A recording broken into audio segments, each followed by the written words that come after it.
अच्छी आदतें शुरू करना तो पता है, काफी आसान होता है, लेकिन उन पर टिके रहना असल चैलेंज तो वही है। चलिए आज एक ऐसे सिंपल मगर बहुत पावरफुल नियम को समझते हैं जो सब कुछ बदल सकता है। आदत को संतोषजनक बनाना। हम सबने ये महसूस किया है ना, कि शुरुआत तो बड़े जोश से होती है और फिर मोटिवेशन हवा हो जाता है। आखिर ये प्रेरणा गायब हो क्यों जाती है? जवाब असल में काफी सरल है, और ये सब इस बात पर निर्भर करता है कि हम अपनी प्रोग्रेस को देखते कैसे हैं। तो मोटिवेशन की इस पहेली को सुलझाने के लिए चलिए एक ऐसी जगह चलते हैं जिसके बारे में शायद सोचा भी ना हो। एक नौजवान स्टॉक ब्रोकर की डेस्क।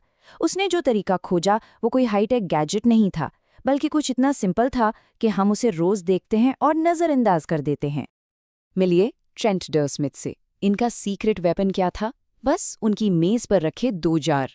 हाँ, सुनने में बहुत मामूली लगता है, लेकिन यही वो सेटअप था जो उन्हें जबरदस्त कामयाबी दिलाने वाला था। तो सेटअप कुछ ऐसा था, एक जार में 120 पेपर क्लिप्स, ये था उनका रोज का टारगेट। और दूसरा जार बिल्कुल खाली, कोई कॉम्प्लेक्स सिस्टम नहीं, बस एक साफ आंखों के सामने दिखने वाला लक्ष्य। और बस यही थी पूरी स्ट्रैटेजी की जान। हर एक सेल्स कॉल पूरी होने के बाद वो एक पेपर क्लिप को पहले जार से उठाकर दूसरे जार में डाल देते थे। ये एक छोटा सा तुरंत होने वाला काम था, और हर क्लिप की वो हल्की सी खनक की आवाज उनकी प्रोग्रेस का सबूत थी। तो इस मामूली सी पेपर क्लिप की आदत का नतीजा क्या निकला? यकीन नहीं होगा, सिर्फ 18 महीनों में ट्रेंट ने अपनी कंपनी के लिए $5 मिलियन जुटा लिए। ये इस बात का कितना बड़ा सबूत है कि अपनी तरक्की को आंखों से देखना कितना मोटिवेटिंग हो सकता है। देखिए, ट्रेंट की कहानी से एक बहुत बड़ा आइडिया सामने आता है। हैबिट ट्रैकिंग, यानी अपनी आदत को ट्रैक करने की ताकत। मतलब अपनी प्रोग्रेस को देखना और महसूस करना, चाहे आदत कोई भी हो। तो ये हैबिट ट्रैकर आखिर है क्या? अरे बहुत ही सिंपल सी चीज़ है, अपनी प्रोग्रेस को नापने का कोई भी तरीका। सोचिए, बेंजामिन फ्रैंकलिन भी अपनी 13 आदतों को ट्रैक करने के लिए एक नोटबुक का इस्तेमाल करते थे। तो ये कोई नया कॉन्सेप्ट नहीं है, पर हमेशा काम करता है। शायद इसका सबसे मशहूर उदाहरण कॉमेडियन जेरी सीनफेल्ड का है। उनका एक ही सीधा सा नियम था, चेन मत तोड़ो। वो हर रोज जब जोक्स लिखते थे तो अपने कैलेंडर पर एक बड़ा सा लाल एक्स बना देते थे। जल्दी उनका असली मकसद जोक्स लिखना नहीं, बल्कि उस एक्स की चेन को टूटने से बचाना बन गया था। तो ये इतना सिंपल सा काम इतना असरदार क्यों है? क्योंकि ये एक साथ दिमाग के 3 पावरफुल बटन्स दबा देता है। पहला, ये स्पष्ट है, कैलेंडर पर निशान साफ साफ दिखता है। दूसरा, ये आकर्षक है, कौन नहीं चाहेगा कि उसकी चेन लंबी होती जाए।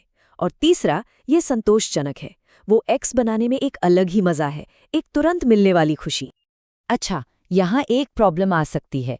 क्या ये ट्रैकिंग करना अपने आप में एक और काम नहीं बन जाएगा? बिल्कुल बन सकता है। इसीलिए सबसे ज़रूरी ये है कि ट्रैक करने का तरीका भी एकदम आसान और सिंपल हो। नियम बड़ा सीधा है, जैसे ही आदत पूरी हो उसे तुरंत ट्रैक कर लें। मतलब वर्कआउट खत्म हुआ, कैलेंडर पर टिक लगा दिया, मेडिटेशन खत्म हुआ, ऐप में लॉग कर दिया। इसे रूटीन का ही एक हिस्सा बना लेना है। और हाँ, याद रखिए, इसे सिंपल रखना है। हर छोटी बड़ी चीज़ को ट्रैक करने की कोशिश नहीं करनी। जहाँ हो सके ऑटोमेशन का इस्तेमाल करें, जैसे फ़ोन का स्टेप काउंटर अपने आप कदम गिन लेता है। और जिन आदतों को खुद से ट्रैक करना है, उनमें बस 1 या 2 सबसे ज़रूरी आदतों पर ही फोकस करें। आप जरा प्रैक्टिकल होते हैं। कभी कभी कोई दिन छूट जाएगा, है ना? लाइफ में ऐसा होता है। जरूरी ये नहीं कि दिन छूटे ही ना, जरूरी ये है कि उसके बाद क्या किया जाता है। तो चलिए वापस ट्रैक पर आने का एक सिंपल सा नियम जानते हैं।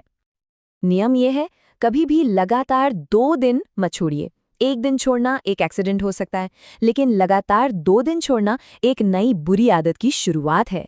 लक्ष्य परफेक्शन नहीं, बल्कि कंसिस्टेंसी है। इस सोच को समझना बहुत जरूरी है। एक बार चूकना ठीक है, एक गलती है, उसे भूलकर आगे बढ़ा जा सकता है। लेकिन 2 बार चूकना, ये दिमाग को एक सिग्नल देने जैसा है, ठीक है, शायद अब हम ये काम नहीं करते। और बस यहीं से एक खतरनाक पैटर्न शुरू हो जाता है। तो उन दिनों का क्या जब बिल्कुल एनर्जी ना हो? ऐसे में खुद को एक 0 डे मत लेने दीजिए।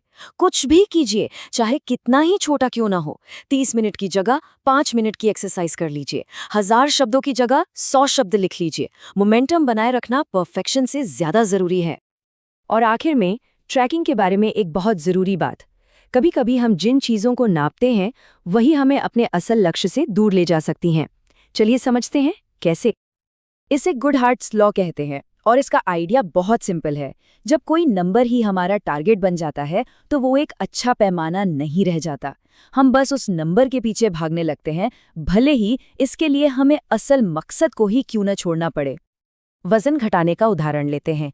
अगर कोई सिर्फ वजन तोलने वाली मशीन के नंबर पर ही अटका रहे तो हो सकता है वो अनहेल्दी तरीके अपनाने लगे। बेहतर तरीका क्या है? नॉन स्केल विक्ट्रीज को ट्रैक करना। जैसे, क्या एनर्जी पहले से ज़्यादा महसूस हो रही है, क्या नींद बेहतर आ रही है। ये वो चीज़ें हैं जो असल में मायने रखती हैं। तो कुल मिलाकर बात ये है कि हैबिट ट्रैकिंग सिर्फ नंबरों का खेल नहीं है। ये एक टूल है, एक ऐसा औजार जो हमें प्रोग्रेस की भावना को असल में महसूस करने में और उससे संतुष्ट होने में मदद करता है। ये खुद को ये दिखाने का एक तरीका है कि हाँ, हम सही दिशा में आगे बढ़ रहे हैं। तो ये सवाल खुद से पूछने वाला है, आज ऐसी कौन सी एक छोटी सी जीत है जिसे ट्रैक करना शुरू किया जा सकता है। इसे बहुत कॉम्प्लेक्स बनाने की ज़रूरत नहीं है, बस अपनी प्रोग्रेस का एक छोटा सा साफ दिखने वाला सबूत चुनना है।